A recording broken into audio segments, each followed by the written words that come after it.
Good evening and welcome to the Marion Minor Cook Athenaeum. My name is Wesley Whitaker and I'm one of your Ath Fellows this year. Just 2 weeks ago, the San Francisco Bay Area suffered some of the worst air quality conditions on record as a result of smoke from numerous fires burning in Napa, Solano, and Sonoma counties.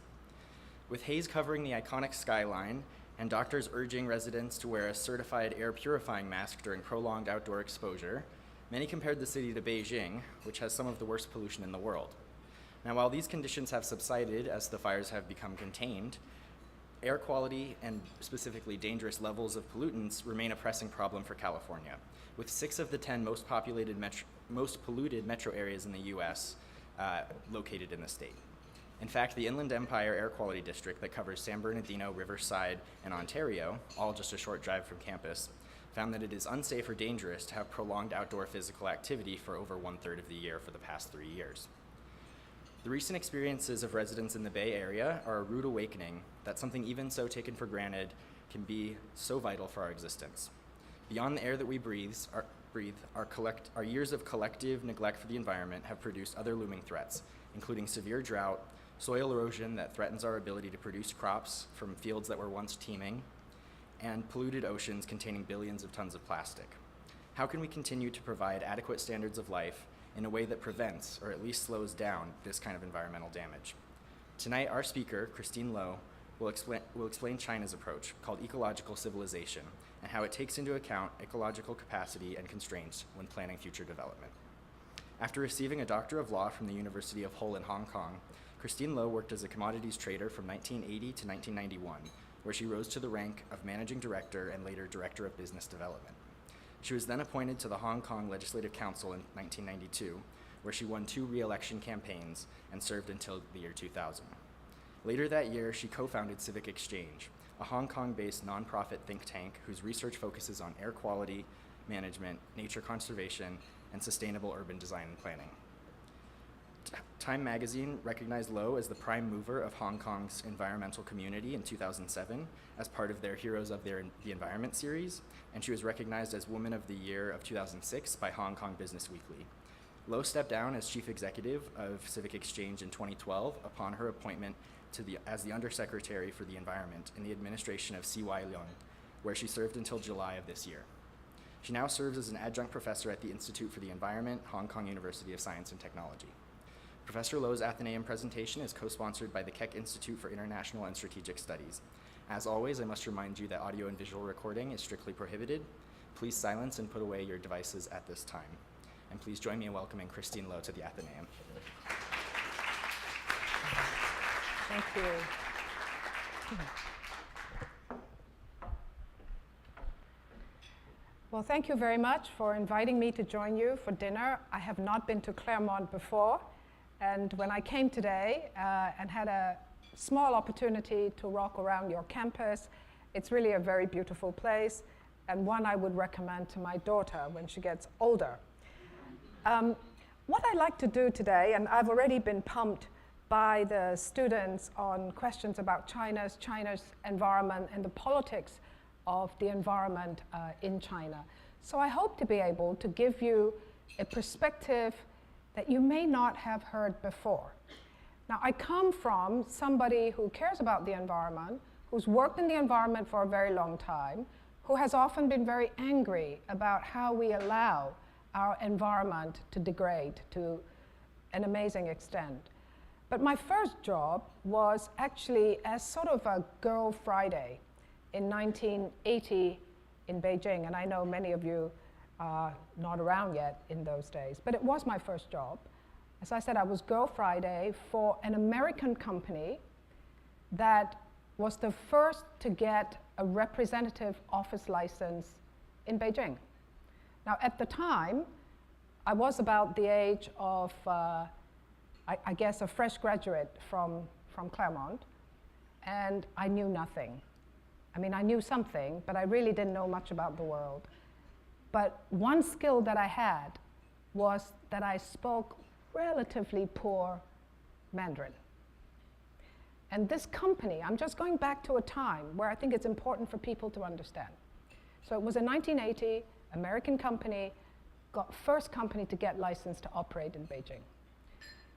Secondly is they couldn't find anybody to go because there were not that many people from outside China who spoke Mandarin and who was keen to go.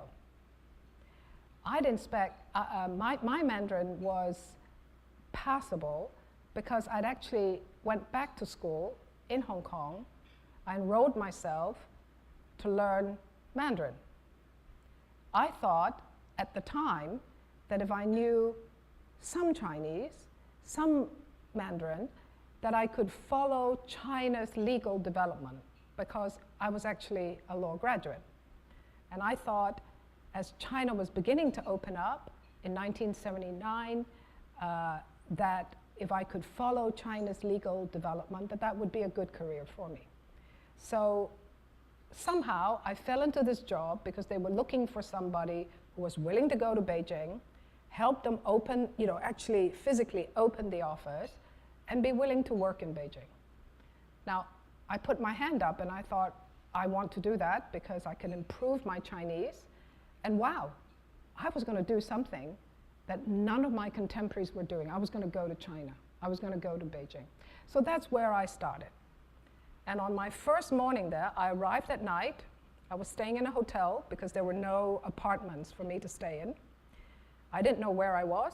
I didn't know where the hotel was.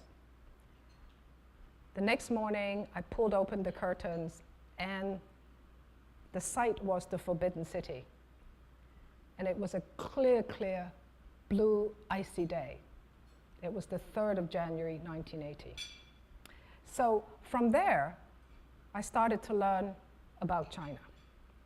And in those early days, this was China opening up, China thinking about industrialization, how to catch up.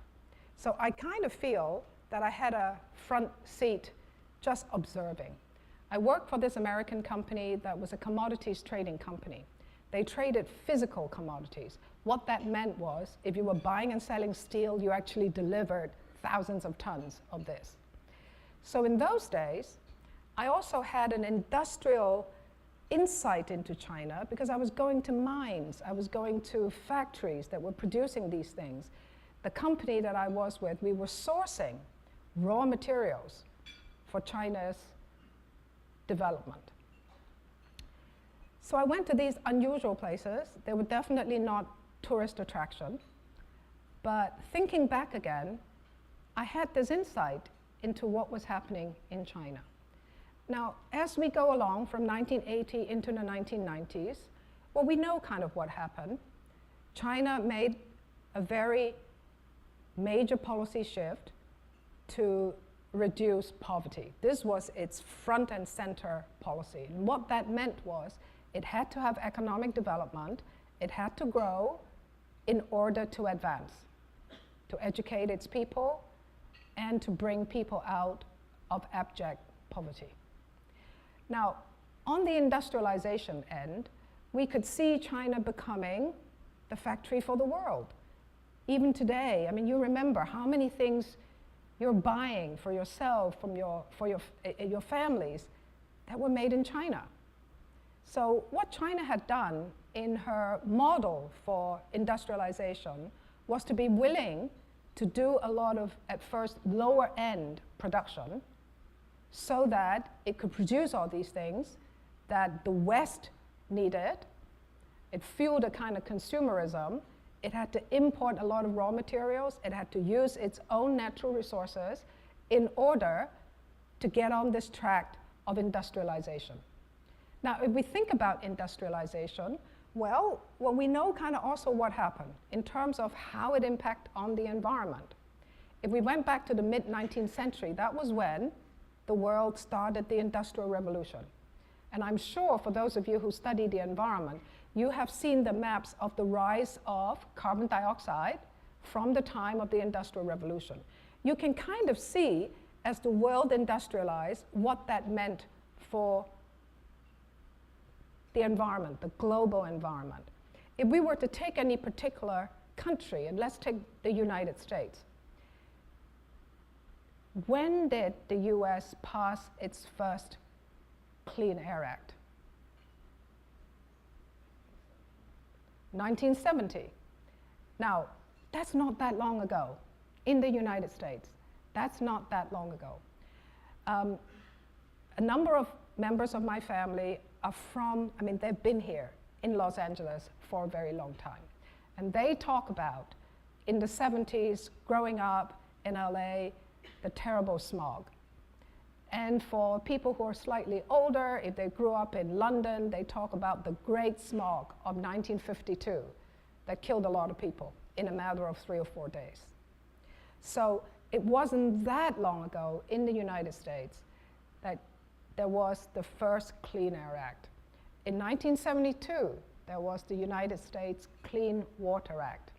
And I remember in Hong Kong, our clean air law also came about sometime in the 1970s, after the US law. So when the US put forward its law, I think other countries began to see that in their own countries, that industrialization, rapid consumption, urbanization, that these things were beginning to have an impact on our environment. And you will remember the 1960s, that was the beginning of the rise of the environmental movement. Now then we fast forward and we go to China. And you can kind of use this as a frame to look at other countries that are industrializing. So for example, India. But we won't go to India today, something we can look at in the future, but China. So 1980, China started her open door. She started to industrialize. She went into light industrial products, making consumer products. Then, of course, to sustain that, you need energy. So you needed to build up power plants. You needed people to go to the cities or close to the cities to actually make these things. So industrialization, urbanization, they kind of came together.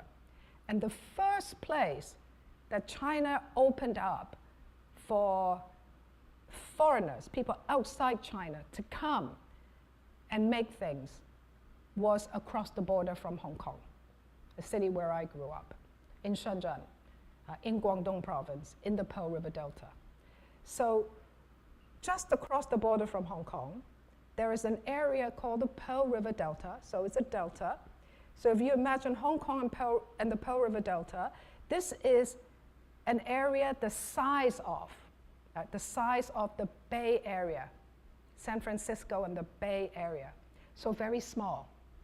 It's not a big area, physically very small. But this was the first thumping heart of China's industrialization, the early part. And then gradually China opened up more and people could build, foreign businesses could invest in other parts of China. So this is the context of the story. Now, what I want to share with you is to discuss this tonight. I'm not going to go into a whole lot of details about the various serious environmental problems in China. I think you know that. It's really bad.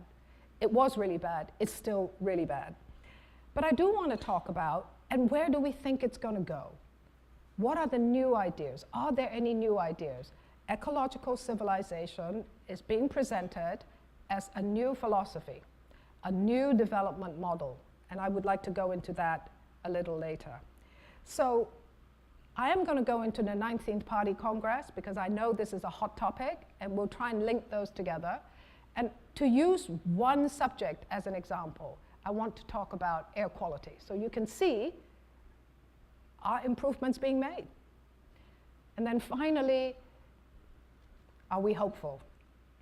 Now, this is an interesting map. It's a very famous map. It was published in 2009 in a famous journal. And just use this as a kind of proxy to talk about where are the places in the world that are more polluted. So you can see the developing world, you can see China. The more red you have in this, there's more PM 2.5. So let's use PM 2.5 as a proxy for pollution. So you can say that if we were doing a similar map, if we were talking about water pollution, soil pollution, other types of problem, maybe this map is a kind of proxy for many other environmental problems today. Right? This was in 2009, and if we were to do it today, it probably will be similar. So just hold that thought. Now, the other thing about pollution is, this was a statement that was finally made in 2013 by the World Health Organization. Not only did they acknowledge that, that air pollution is clearly bad for you, but they're actually saying it's carcinogenic. Now, you kind of think, well, didn't we know that already? But it was only in 2013 that the #1 most credible World Health body actually said it. And just think, going back to this, obviously, places where air pollution is high, people are going to be sicker. And in China today, the environment is a political issue. Because if we really dig into public health, if you grow up, if you have a young child, a baby, if you grow up in a highly polluted environment, it actually affects your developmental process. So I can move the child, when the child's 10 years old, let's say, and come and live in Claremont. Sorry, some of the impact is already done. So it is really important to deal with pollution. And we can say the same thing about water pollution. I mean, that is why it is so important. And you will remember, going back a number of years, in the last 10 years, that there are photographs after photographs from the international media about how bad pollution is, air pollution, in China. So actually, there are a number of long-term consequences. Number one is, well, you might be wheezing, asthmatic, you might be having some problems today. But even if you don't, it doesn't mean that in the longer term, you're not affected. Because if you were a child growing up in a highly polluted environment, your development would have been impacted. So as you grow up, these things might catch up on you. If you're an elderly person, if you're a pregnant woman, these are generally the kinds of folks who are more susceptible. So you can see when you've got in China very, very polluted environment, and many of you know the story about the American embassy reporting on pollution. That was only a few years ago. At the time, people talked about how China's environmental data was either non-existent or unreliable. I remember that time. That was part of my time in working on the environment. So just something to bear in mind, that we are talking about very serious problems. The other thing I want to talk about is this level of pollution, the sort of things that we're doing. We need a lot of energy. Many of you are already concerned about climate change. So climate change, pollution. A few years ago, a very important piece of research was done by a number of scientists that talked about planetary boundaries. Has anybody heard of this term? Planetary boundaries. What it is scientifically they've looked at the planet and say, well, what are the capacities of the planet to kind of digest waste? So pollution, air pollution, water pollution, it's waste. These are form of waste. It's not just, for example, the food that we haven't finished, that's a form of waste. And I guess if you haven't thought about it already, it is quite scary. Everything that we do, including all the really yucky things, it never leaves planet Earth. We can take all the unfinished food, we can take all the things in your waste basket tonight, and we can put it in a bin, and somebody takes it to a landfill, takes it far away, but it actually never leaves planet Earth. And the water that we use, that we pollute, it actually all comes back into planet Earth. But what planet Earth is able to do is to kind of gradually clean it up. So maybe it's a bit like our digestive system, right? It kind of gradually digests things, But if you eat a lot, you get constipated. You know, it overwhelms your systems. So the idea of planetary boundaries is that there are limits to our ecological capacity, to the Earth's ecological capacity to deal with pollution and waste.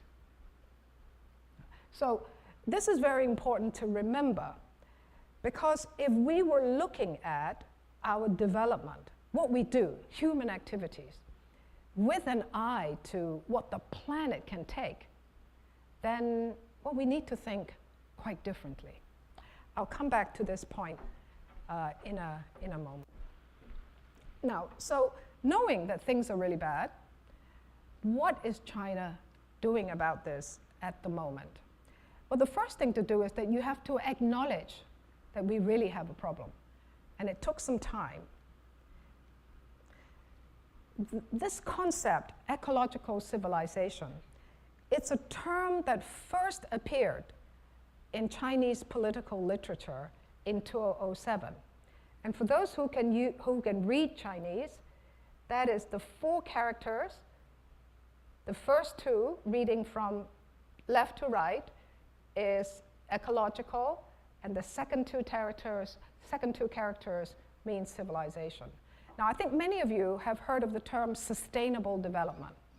Sustainable development was a flexible term developed in 1992 after a very famous UN conference on giving a message to the world. So what countries got together in the UN, they proposed this term sustainable development to communicate that, well, when we develop, and we know kind of they accept things are not going too well, that there's unsustainability, it means that how can we develop in a way that is economically profitable, that is socially just, and environmentally sustainable?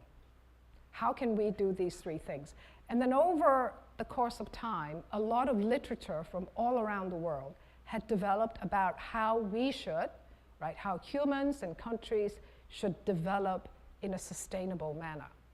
What China has done is, China also uses the concept of sustainable development. But in 2007, it's come up with this new term. So like sustainable development, these terms are put forward not in a fully developed form. So, you know, there's a lot of opportunity for definition, for thinking about implementation, how you're actually going to do it. So China has now come up with its own term. So just remember, ecological civilization, and if you were to go on the website and look at ecological civilization, you will begin to see a little bit more literature about what this means. Now, this is a Chinese definition coming over time. 5 years later, you know, you saw on television last night the Chinese Communist Party nominating its 7 Politburo members. So that's at the National Party's Congress. So this is the Chinese Communist Party, the party that rules China. They have a party congress every 5 years. So politically, the party congresses in China are very important, and it happens every 5 years. So you could say that sometimes it looks like a set piece, but it's a set piece that is important in the Chinese political world. So 5 years after they put out the term ecological civilization, they started to discuss what it means. So we'll just read this together. So they declared in 2012 that they want ecological civilization to be a strategy, to be a development strategy, not just an environmental strategy. So this is the strategy, that Chinese policies should incorporate ecological civilization into all aspects of economic, political, cultural, and social progress. So what they're doing is they have now inserted ecology into achieving economic, political, cultural, and social goals. Actions and activities relating to China's geographical space, that means China, where China is, its industrial structure, its modes of production, and people's living should all be conducive to conserving resources and protecting the environment so as to create a sound working and living environment for the Chinese people and make contributions to global ecological safety. This is quite amazing. So this is, since 2012, the strategy that the Communist Party and the government of China has been thinking about how to actually achieve it.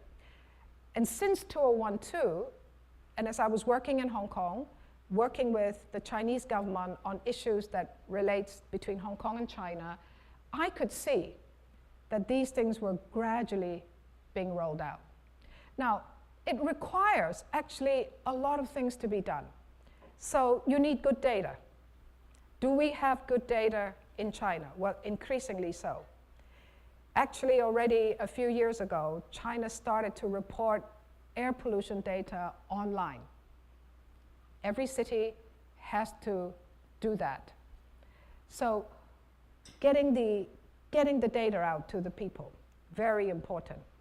The one thing that I also had a personal experience on is when I ran my think tank in civic exchange, in 2001 and 2002, we put together a research project on environmental data between Hong Kong and our neighbor in Guangdong, in the Pearl River Delta. We were studying, so there was Hong Kong institutions, there was Beijing, Chinese institutions, as well as American institutions, working together to collect the data, to analyze the data, and to put out the data. So this was one of those multi-party collaboration. In that time, we were working with also the students on the mainland to collect mainland data, where they were talking about how to use the project to train young scholars and young experts on how to collect data in a way where you know the sample's integrity is good. Because if you collect air quality samples, if the samples are poorly collected, you're not going to get the right answer. And in those days, we had to send the samples to the United States. We sent them to Caltech for verification. So this was in the early part of the 2000s. Now today, we don't necessarily need to do that. Today, scholars, experts in China can do a pretty good job. Now, but if you were back in, let's say, 2005, and you said, well, you know, we need to train a lot of people in China to do these things, and we're just talking about sample integrity. Boy, if you think forward, and you say, well, by 2015, we'll be able to do a lot of this pretty well ourselves. In 2005, you would say, wow, that's 10 years away. That seems so far away. But actually, these processes have been ongoing in China. So today, young people in China, they have no hesitation, I think, about going to universities, going to engineering schools, studying environment. Energy, climate change, environment, biodiversity, these are areas where there is a future. There is a future because of this kind of policies. Okay, well, in 2013, the other thing that was significant in China, and I was already in the Hong Kong government, was that they declared war on pollution. In the space of 2 years, they proposed action plans, and they demanded the whole of China had to act on them. The war on air pollution, for example. So nationally, they declared 10-point plans, national 10-point plan to clean up pollution. And then they demanded that each province and city, you've got to have your own plan. So the national plan is very broad on a macro basis, but in your area, in your city, you've got to have, the government there have got to have their own plan. So since 2013, there's been tremendous improvement in air quality, even though air pollution is still very high in China. And I'll come back to this point. And then after air pollution, they had an action plan for water pollution. And then also the year after, they had a plan about soil pollution. So they recognized that these 3 big areas required very, very major reform in China. Okay, now, in the 19th Party Congress. This is what just happened in the last week. And for those of us who are environmental policy wonks, I was waiting to see how important ecological civilization and the environment would be in the new party leadership that is coming forward. Well, it's right up there. The environment was mentioned in the 15th minute of the work report of the General Secretary. This is important. Again, if you're watching Chinese politics, how they say, what they say, when they say it, the emphasis, is it consistent? It's all there. So we know that in 2007, they came up with the concept. By 2012, they've developed the concept a bit further. In 2017, this is it. Now, and what does it mean when you talk about development? It means that when China continues to work on her plans for further development, industrial development, economic development, urban planning, and other areas, there are two goals they have to hit. The first one is social equity. Second one is environmental protection. So we now have a framework to look at what China is going to do and judge them by performance going forward. Now, what I then want now to share with you is some maps. And I know this is kind of hard to look at, but what have they done? See, I always say, you know, there's a lot of rhetoric. Governments all around the world say, I'm going to do this, that, and the other. But it's important to call them on whether they've done it or not. Now, because I work on air quality, this is an area where with the University of Science and Technology, we've been following how China has performed on air quality all these years. Going back to 2002, which is one on the top, and this is the one in 2016. Now, as I said, today, air quality is still real bad in China. But is it improving? And by what magnitude is it improving? This can all be scientifically shown today. And I do take these maps and I do share them and discuss them with my colleagues across the border in China. So in my area, in Hong Kong, in southern China, which is, if you were looking at the map of China, I'm kind of here. And if you look at this, now, I know we're using different colors, and I know it's blue. It doesn't mean it's blue sky. It just means that we've gone from a lot of very deep red throughout the country to something less bad, and by the time we get down here, it's a bit better. Even the bit better part in southern China.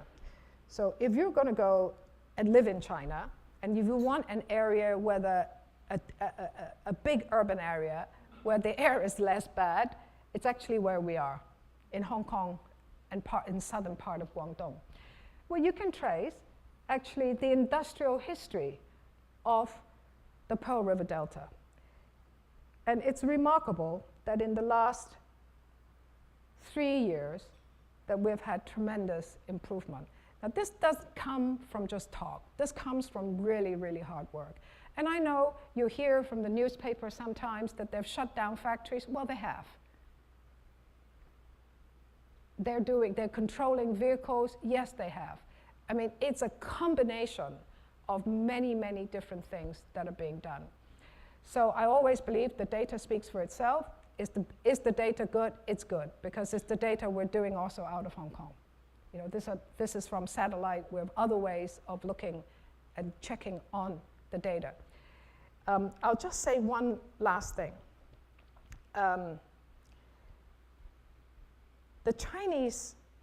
In Chinese politics, at the top, the very, very top, at the pinnacle, if they don't declare something is really, really important to them, it gets lost. So it's really important for the top leadership to say the environment is now critical. And it is critical, we believe it is, because it's a political problem. People are getting sick. And when we talked about that child, right? That child growing up in China, may be more sick than a child growing up here, because the developmental capacity of that child has already been compromised. So the more polluted a place is, the more it means that you have a contingent liability public health bill coming. So it is vital to clean up wherever you are. The last thing I want to say is China's rhetoric, political rhetoric today, is about the Chinese dream. The Chinese dream of rejuvenation. This is the language. And what does that mean? For the Chinese, it means, you know, I'm going to be somebody again. I had a terrible time. I'm going to be somebody again. Now, but nobody would recognize you as somebody if you can't clean your own house. Nobody's going to think China's rise, that you've really done it, if your environment remains in terrible condition. So this is why you also hear the top Chinese leader, Xi Jinping, talking about beautiful China. We've got to deal with poverty. We've got to clean up our own house. If we cannot do that, we cannot say China has rise. So I hope that's interesting to you, and I'm open to questions. Thank you very much.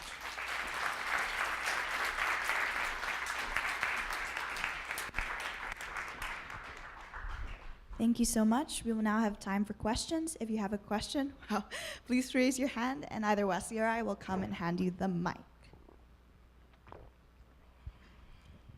Hi, thank you for your talk. I was wondering what the Chinese response to the American flip-flop on the Paris Accord is. To be honest, I'm not sure I'm in a position to give you a fulsome reply from the point of view of China. But if we listen to our leadership, what they talk about, they made a point in the 19th Party Congress to also say that China will abide by international agreement on climate change. So I think what you're going to see is that China will keep to the Paris Agreement. China has made some pledges of reduction targets and so on. I think you'll see those fulfilled. They seem to take it very seriously that if they've put out a target and a timeline, that they're going to make it. So I think you can be quite assured of that, because all of those figures are in national plans and provincial plans and so on. And China clearly sees that in areas like climate change, energy, renewable energy, technology, that it has a chance to make advances. So I think in international relations, it clearly wants to use the environment and climate to also be making a mark.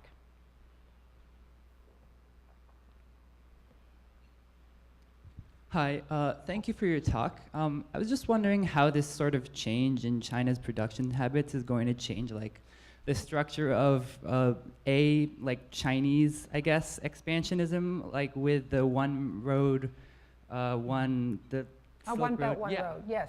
And then that, as well as like the structure of hegemonic, like, production of like goods for America.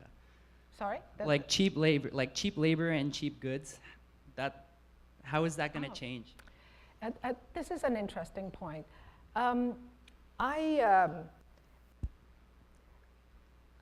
I know a number of NGOs that work in the labor area,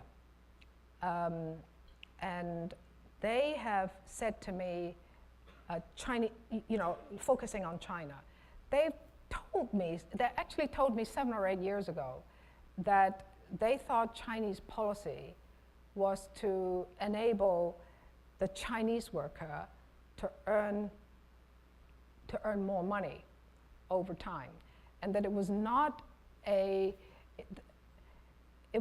policy to keep pay low in China. And I thought at the time that was a good idea, because if you continue to want to do one kind of production and keep your labor costs down, you're going to keep on making cheaper goods. So what I see today is that the Chinese worker has seen gradual increase in pay. Secondly is I also see, and this is where environmental protection comes in, that they are demanding, for example, in southern China, where people make a lot of textiles and clothing, this was a very big industry across the border, from the late 1980s onwards. That today, yes, people are still making clothes, but the requirement of water quality and so on and other environment standards are much higher. Secondly is that the technology is really going into how do you make the fabric. And for example, we have a research organization in Hong Kong that is now patenting using coffee waste. So, when you go into Starbucks and get your coffee, there's a lot of coffee waste every day, is to use that to make a fabric. And the fabric, and I had one of the samples in my office, and I like to show people, the fabric you don't need to wash. It's also a self-cleaning fabric. So when it's nicely designed, it's pretty cool. That's the sort of thing they want to go into.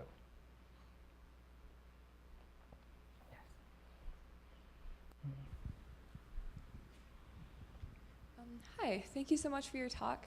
I was really interested by the quote that you had at the end about China viewing it as other countries, how can they view us as wise or as respect us if we can't clean up our own house. And I was wondering whether you thought that China, in particular more than other countries, is motivated by this urge for validation or competition with other countries in its environmental endeavors, or whether they just kind of want to do it without considering what other countries are viewing them as. In my discussion on, for example, climate change, what I see is this. First of all, are we seeing the Chinese doing a lot of their own research? I mean, what impacts will climate change have on China? The answer is yes. China has done a lot of its own original research to understand the problem. Secondly is they have said repeatedly on the international stage, they're doing this because China needs to do it. Because the impacts that climate change is having on China is enormous. So there are two aspects to this. The first aspect is we have all got to mitigate, right? We have all got to reduce carbon as soon as we can. So the second thing is, but climate change is already with us. So for example, in Hong Kong and southern China, we've done a lot of scientific research looking at what are the impacts on the ground for us. We know, for example, that we're going to get, we have hurricanes. We call hurricanes typhoons. So it's been very interesting for me this summer to look at the hurricanes that you have had in the United States to see what we can learn. And in fact, I'm working with the University of Science and Technology to see next year how we can maybe put on a major conference where we would invite the representatives from the United States to talk about the experience from this year, and also representatives from South Asia, because whilst the news around the world has been about Harvey and Irma and Maria, actually terrible things have also been happening in India and Nepal and Bangladesh. So the fact is, certain types of problems are hitting many different parts of the world. If you're in the hurricane zone, that's you and me, right, the United States and China, well, are our cities and our regions able to deal with it? What is the kind of infrastructure and planning reform we're all going to need? How can we learn from each other? Otherwise, you're going to have landslides, you're going to have floods, you're going to have all kinds of really horrible problems. So we're interested to study, for example, Harvey. What is it that a city in Texas will have to do going forward? What have we done? We've done quite a lot in Hong Kong because we're in the typhoon zone. And we live in tall buildings. We live in massive buildings. And I think you're from Hong Kong, you know, typhoons, right, when we have a hurricane, we are ready. because if we were not ready, the city just wouldn't work. And being in government in the last 5 years, I asked, how have we dealt with our flood control? Because I could see we were not flooding in Hong Kong, but we were flooding around Hong Kong in the neighborhood. Well, we invested in the last 20 years 26 billion Hong Kong dollars, right? Divide by 8, very roughly. We invested billions of dollars in one city to deal with flood control. So that's what other cities have to do. And we haven't finished with what we needed to do yet. Right? So it's a massive, massive exercise for many, many parts of the world. So China is concerned, first of all, because of itself. Nobody's going to do it for you. You've got to do it for yourself. And if you have something to share, because you have some real experience about something, share it. Share it with others.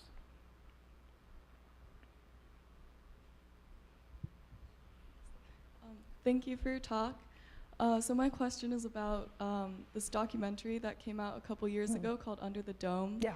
If you're familiar. So I believe it was a Chinese woman. She made a documentary about pollution in China because she lost her daughter, her infant daughter, to a tumor that she claimed was caused by air pollution. And I believe the documentary was taken offline like several days after the release, and correct me if I'm wrong, it was due to censorship by the government. So I was wondering how these like documentaries and like grassroots movements like fit in with the government policies, and whether or not like that government action in censoring this film like contradicts their sort of ecological civilization political approach. Yeah, that's a really good question. We watched Under the Dome in Hong Kong, and we could see that within like 4 days, 200 million people in China had watched it. And it really resonated. It really resonated with people. Also, during that time, they had to shut down airports and trains because the pollution was so bad. Now, this was just a few years ago. This was not a very long time ago. And there was debate among some of us as to how that how Under the Dome was shown at all. Because if you haven't watched it, go and watch it again.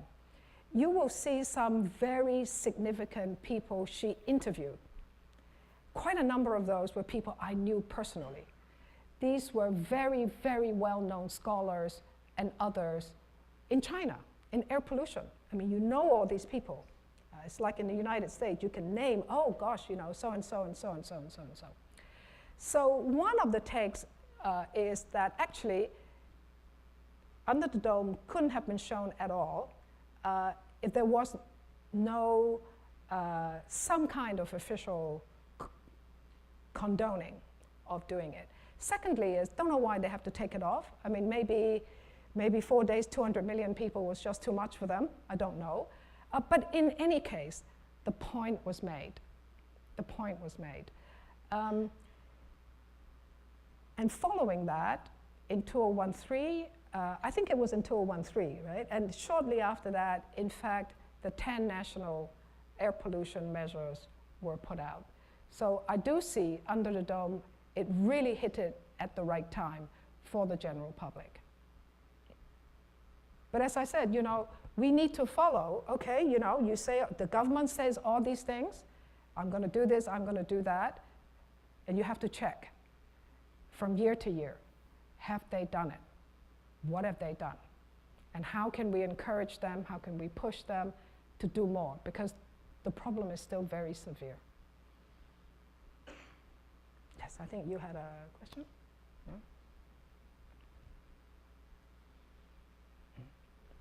Thank you for the talk. So it is argued that some regional governments in China are fabricating the data about PM 2.5. So if you take several pictures of the polluted area and you compare the data, some people will say that the data may be inconsistent. So I'm wondering how would you comment the data from the government, and how is that different from the data that you provided? Faking of data was a serious problem. when we look at historical data, even in the Pearl River Delta, there are some data that don't quite make sense. But in any case, what we wanted to know is, are we moving in the right direction?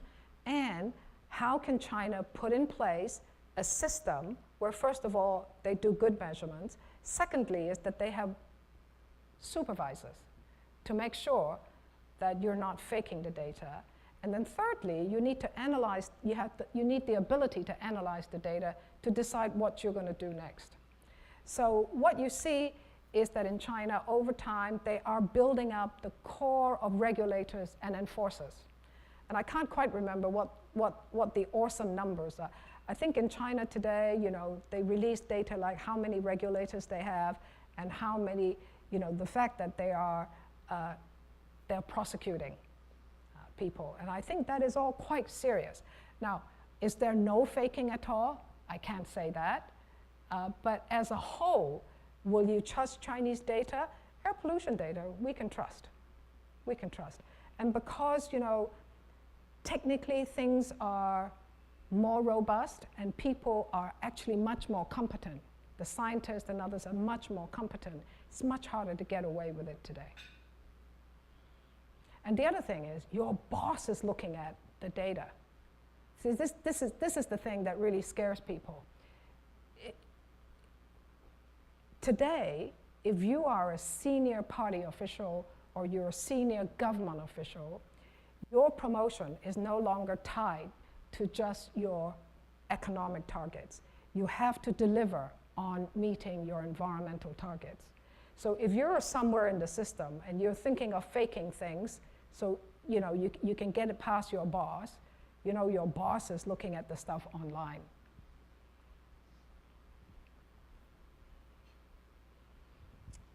Hello, thank you for your talk.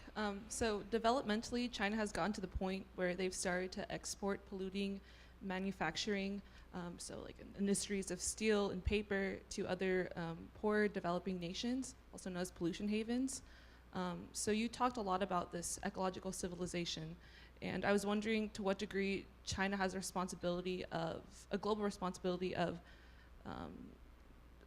promoting this image while also carrying out actions that pollute countries abroad, and how they're able to reconcile this politically. They have begun to acknowledge some global responsibility. So we can go back to looking at how China is framing ecological civilization, that it does include making contribution to global ecological safety. Now, in its international relations, in its development projects overseas, is ecological civilization fully integrated in yet? I don't think so. I think not yet. How ecological civilization, as China goes out of China to invest in projects and so on, I think this is going to be something we have to wait and see, and potentially a positive area. But this is also very important for people in China to continue to articulate that there is global ecological responsibility. So for example, another major area for those of you who are doing economics and finance, a major discussion in China is green finance. I don't know if you're aware, in 2015, as part of this last 5 years, in 2015, the People's Bank of China, which is the central bank in China, they came up with a very important, influential document on green finance. It talked about China not, this, what we call the brown to green transition. China acknowledged, and this is at the central bank level, that China does not have enough money to do all the things that it needs to do to deal with the environment. And it says explicitly that it thinks it has somewhere between 10 and 15% of the trillions of dollars that they're going to need, just in the next 5 years. So it says that it has to be able to raise money from the private sector, both in China and outside China, to deal with this transformation. and then it lists out 14 things that it's got to do to transform financial services so that it can go and raise money worldwide. So this is, again, a new area.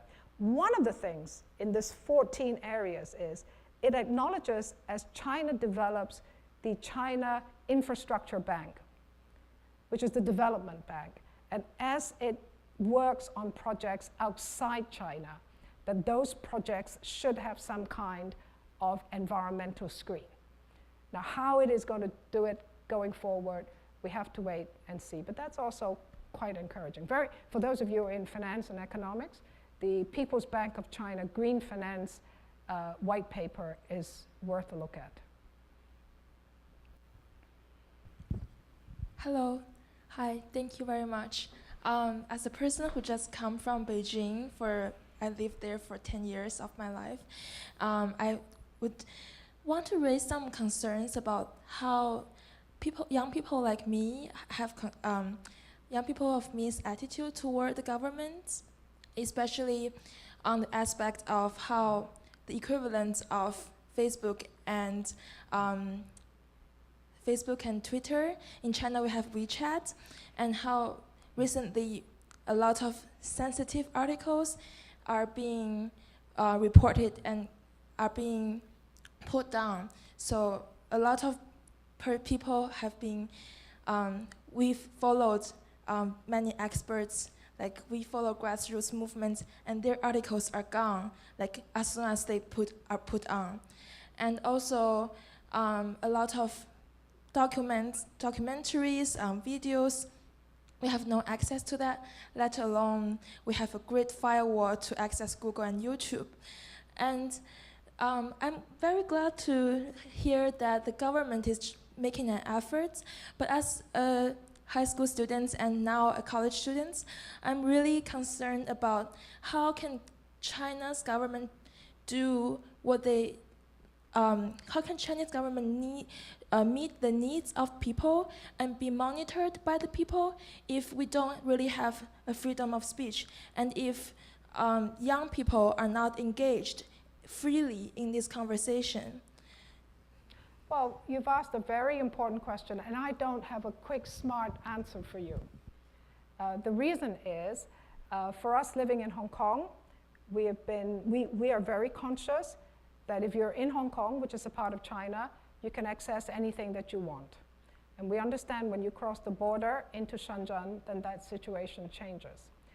For those of us who are used to a free environment, the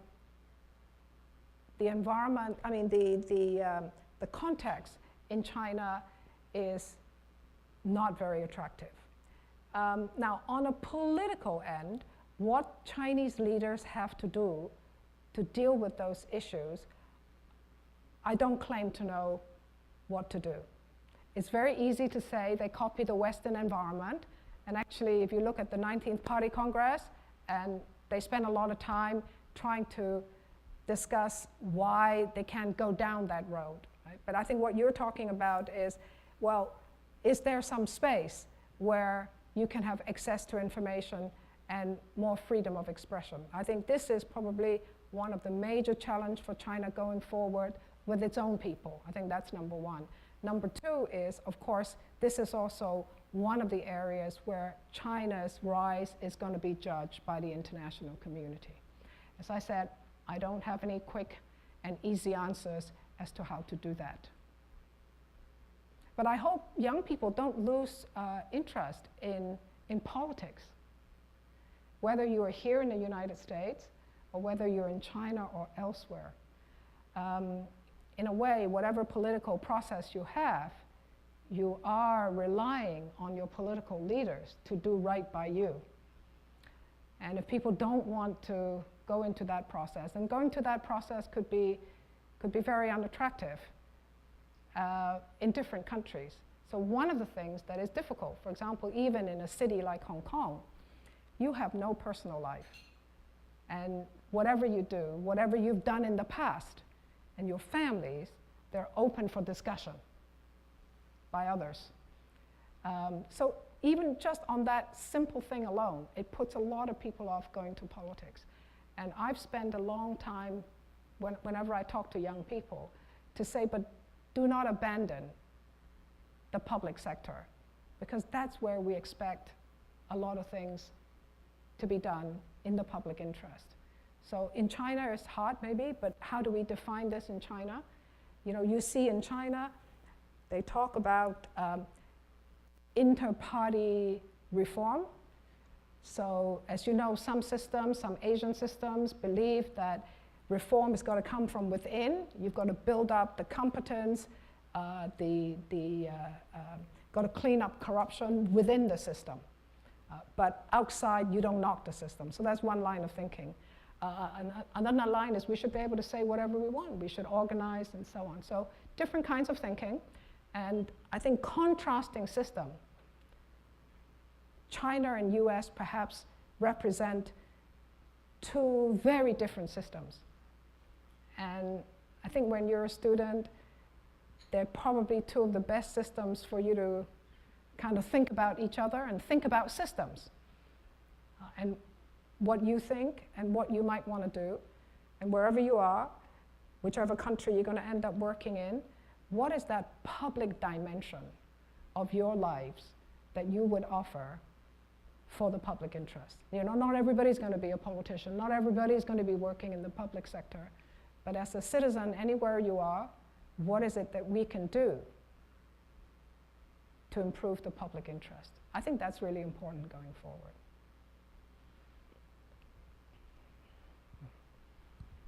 Hello. Thank you for your work. We all need the environment no matter what country we're in. I was interested in when you spoke about the government and how things like this and the ecological civilization being promoted at a government level trickles down. And I was wondering if you could speak a little bit more about local level policies or specific events or any kind of efforts that have happened at the grassroots level or the community level that have been affected by the government. I think important. You know, Under the Dome had a tremendous impact. Right? It was watched within 4 days by over 200 million people. There are also NGOs in China that have been pushing for data transparency. So even if you just take Chinese government data, and they do release a lot of data, and today you can put it online in China. So this is a Chinese NGO taking Chinese government data from different cities, provinces, you know, putting it up there. And you can organize today in a way that communicates what that means. That's very powerful. I think that was the start in China of releasing data, online data. And the Chinese government went along with it because it also recognized that even the powerful Chinese Communist Party cannot do everything. And that if you want to move certain things forward, you do need the people's support.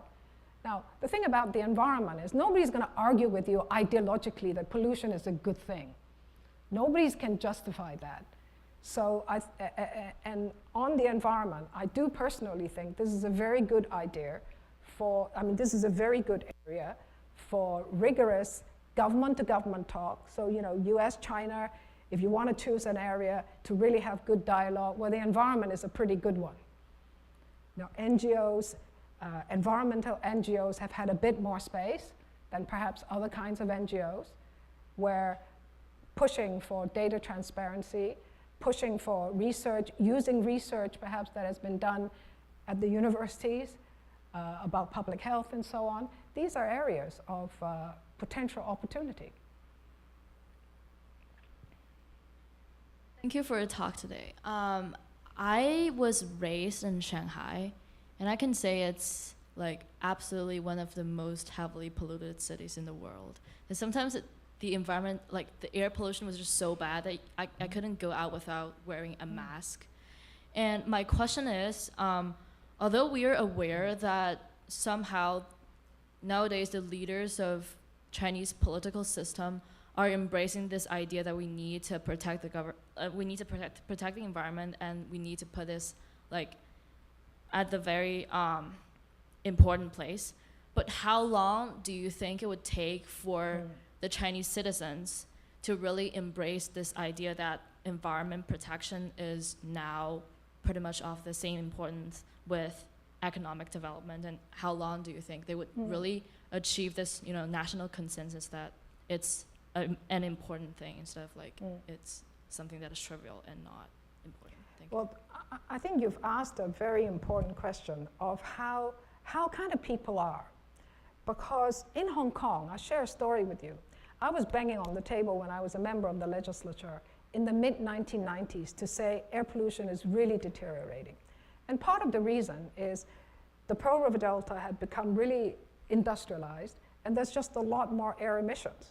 So it was Hong Kong, and the whole region was much more polluted. And it took people actually quite a number of years to accept that the air pollution was getting worse. Now, I think in China today, it is so bad at times that there's no hesitation that it's really bad. Now, your question is, when will Chinese citizens think the environment is important enough? But aren't they now, today? Now, you might be saying maybe different things. Maybe air pollution, okay, we can all see it, and it stopped airplanes and airports and so on. That's clearly bad for economic development. But what about things you can't see? Right. So I'm just trying to, in fact, ask you, perhaps, do you think it's important to the Chinese citizen? Because I think, at least from the government's point of view, its assessment is that the environment is really bad, and it's a political issue. It's not just an environmental issue. It's become a political issue that you cannot hide from. So do you think Chinese people don't care enough still? Here. I mean, it's absolutely like people all see it because it's happening and it's influencing them a lot. But my question was like, how long do you think they would really take on this lifestyle that would actually, it's more like environmentally friendly, and they would really care about like recycling and to have this, to drive cars less often and to, use public transportation. Like, how long do you think that kind of lifestyle change would happen to the majority of Chinese citizens? Well, I actually don't know what the answer is, of course, right? But I think we can stand here and have a completely depressing story. Look at the United States, you'd say. How many of you are recycling? How many of you are consuming less? How many of you are counting your carbon footprint? I don't know, nobody, right? The issue, I think, is where that transformation comes from. Now, in the United States, if we were having a discussion about the United States, how do that change might be coming? And then you can switch to another country and say, in China, how do we think that might come in China? So you could say things are much worse in China, so we have a bigger stake to do more, and we have a government that is front and center today telling you we need to clean up, otherwise China's going to be nobody. Okay, they're putting in systems, recycling and all that. I don't know when you're going to go back to Shanghai next time.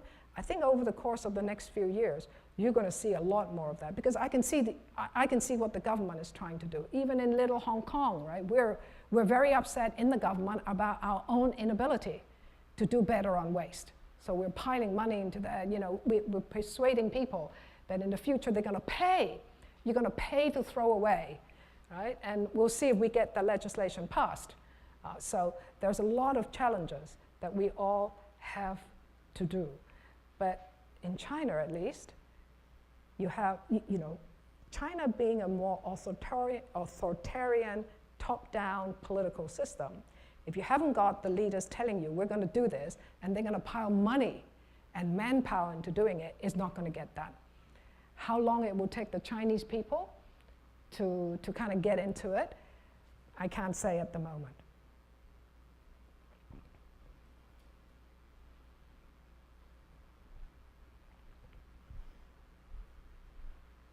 Hi, thank you so much for coming out and giving such a wonderful and informative talk. My question is, as you mentioned, wages increase and China becomes more environmentally aware and implements these costly policies do you believe that this could give rise to a new environmentally polluted country that can offer even cheaper labor and experiences fast industrial growth? You mean another country? Yeah, like this pollution becomes essentially displaced into a different area. Yeah. Well, that may be possible. I'm not privy to all the development plans of different countries. One of the things that I think all of us worry about is, well, let's just move off somewhere else.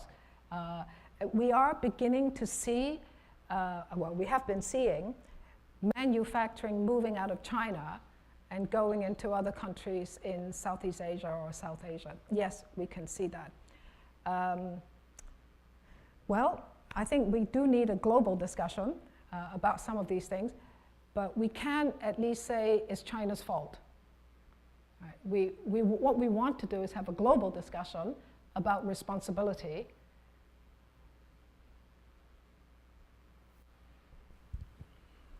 Hi, thank you for your talk.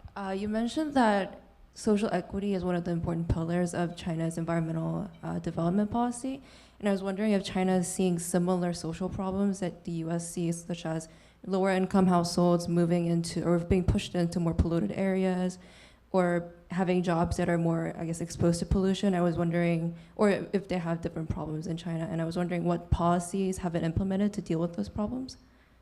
I'm not very knowledgeable about how, the movement of people from one area to the next area and what are all the policies. But the central policies for China has been to reduce poverty.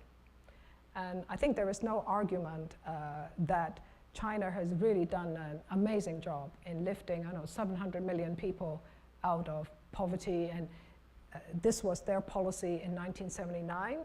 This is their goal, and they think by and large by 2020 they would have reached that goal. And by 2035, actually it's quite good for you to read the Party Congress sort of timeline. So they think they will continue, they don't in a way foresee China developing in the same pathway as high energy, high consumption. They see that for the Chinese, what is the kind of lifestyle they think the Chinese people might aspire to. They call it a kind of middle class status, and they're comparing that with perhaps the lifestyle in Hong Kong and in Singapore. They're looking at those areas and say, we'll perhaps reach that kind of status. And they think they can get there by about 2020. They think they'll get there in a few years. But they haven't cleaned up the environment. The environment is still bad, so that's why that is one of their key focus. And they talk about rebalancing development. To rebalance development, they do, they have an explicit, I think maybe let me just emphasize this point. If we look back, I think it's very hard to criticize the Chinese government for lifting hundreds of millions of people out of abject poverty. They've done that, and they're going to clean up the environment. So that's good going forward. I don't know how many governments in the world are actually having this as their driving policy. My driving policy is to lift my people out of poverty. People say that, but with China, I think what you can do is you can now look back 30 years and say, well, have you done it? Yeah, I think this is where they feel a lot of pride. For all the faults that China has, this is an area they feel very proud of. And I think it's time for us, actually, for us, including us in Hong Kong. How did they do it? How did they actually do it when so many other places haven't done it? All right. Unfortunately, that's all the time we have tonight. Please join me once again thanking our speaker, Christine Loh. Thank you. Thank you. Thank you.